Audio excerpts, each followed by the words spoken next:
Twinkling fairy tales में आपका स्वागत है। चलिए कहानी शुरू करते हैं। कहीं दूर एक छोटे से गांव में, जिसे जड़ों से लिपटा हुआ था हरा भरा जंगल, वहाँ एक छोटा सा बच्चा रहता था जिसका नाम आर्यन था। आर्यन गांव वालों के बीच मशहूर था क्योंकि उसकी मुस्कान में ही जादू छिपा था। एक दिन जब गांव में बड़ा तड़का हुआ और आसमान से बर्फ गिरने लगी तो सभी बच्चे खुश हो गए। लेकिन आर्यन का दिल बहुत बड़ा था, वह खुद को आसमान से गिरती बर्फ से देखना चाहता था। रात के समय जब सभी सोते थे, आर्यन अपनी छत से कूदकर जंगल की ओर बढ़ा। जंगल में बड़ी ठंडक बरस रही थी और हर जड़ हर पत्ता चमक रहा था।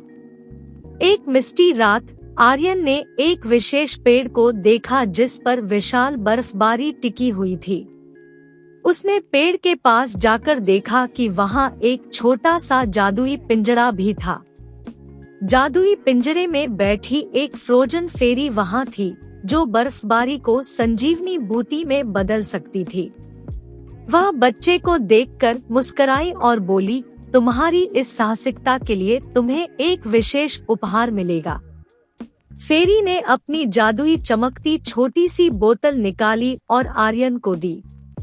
उसने बोतल को खोला और देखा कि वहाँ से एक अद्वितीय रौंगत निकल रही थी। फिर से अपने गांव में लौटकर आर्यन ने बर्फ से भरी जिंदगी को संजीवनी बूटी से बदला।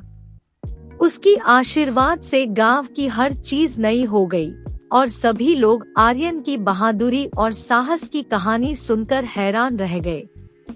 और उस दिन के बाद जब कभी बर्फबारी गांव में होती, लोग कहते थे वह है हमारा अद्वितीय हीरो आर्यन, जो हमें बर्फीली कहानी से मिला है। Please like, share and subscribe to twinkling fairy tales.